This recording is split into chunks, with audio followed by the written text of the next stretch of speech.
ভাবো তুমি এমন এক মেয়ের সঙ্গে কথা বলছো যে তোমার প্রতি একটু কৌতূহলী, সবকিছু ঠিকই চলছে, ভাইব জমে উঠছে, আর ঠিক সেই মুহূর্তে তুমি চুপ হয়ে যাও। এটাই হলো ইমোশনাল ডিলে হুক, একটা মানসিক খেলা যেখানে তুমি তার মনে একটা অপূর্ণ মুহূর্ত। ভাবো তুমি এমন এক মেয়ের সঙ্গে কথা বলছো যে তোমার প্রতি একটু কৌতূহলী, সবকিছু ঠিকই চলছে, ভাইব জমে উঠছে, আর ঠিক সেই মুহূর্তে তুমি চুপ হয়ে যাও। এটাই হলো ইমোশনাল ডিলে হুক, একটা মানসিক খেলা যেখানে তুমি তার মনে একটা অপূর্ণ মুহূর্ত রেখে যাও। এখন শোনো সিক্রেট।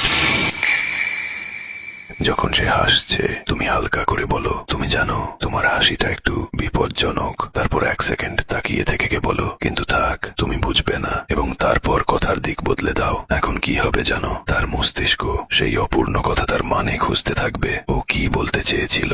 ওয়াও, কি আমাকে পছন্দ করে, কেন কথা কেটে দিল? মনোবিজ্ঞান বলে অসম্পূর্ণ অনুভূতি মস্তিষ্কে সবচেয়ে বেশি জায়গা দখল করে। তুমি কিছু বলনি, কিন্তু সে এখন তোমাকে ভাবতে বাধ্য। তুমি তার চিন্তার অংশ হয়ে গেছো, আর এই ভাবনাই ধীরে ধীরে তোমার প্রতি তার আসক্তি তৈরি করবে। শেষে হালকা হাসো আর বলো, তুমি ডার্ক, আমি ভাবতেই পারিনি। আর যদি এমনই ডার্ক সাইকোলজির গোপন খেলা শিখতে চাও তাহলে এখনই ফলো করো